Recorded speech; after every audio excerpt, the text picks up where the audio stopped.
See if we can get those real quickly. Mr. Jerry Schrecker.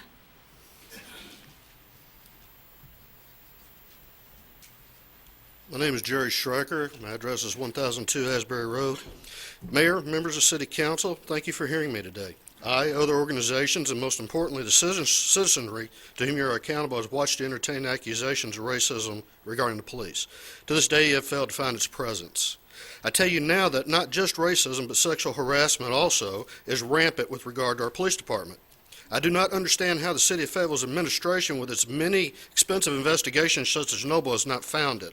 I have found it for you. It is not racism and sexual harassment committed by our police officers, but rather the vilest and most contemptible racism and sexual harassment imaginable committed against our police officers. I give you now over 90+ such documented instances and supported documentation.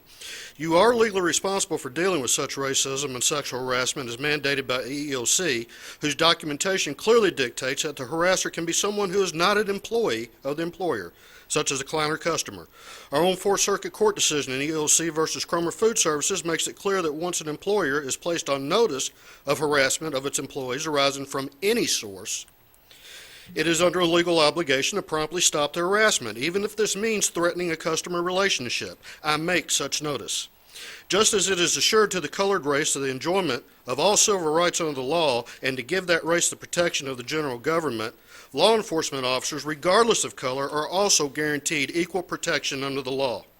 One cannot find a comprehensive policy observed by the City of Fayetteville dealing with these issues or setting forth a methodology for dealing with racism and sexual harassment against our employees.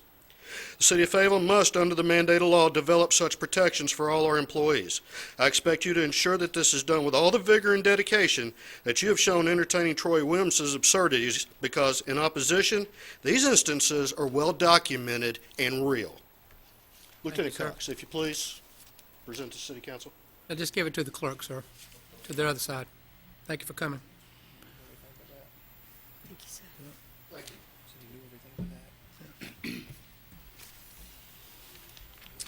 Our final speaker for public forum is Mr. Jimmy Kaiser.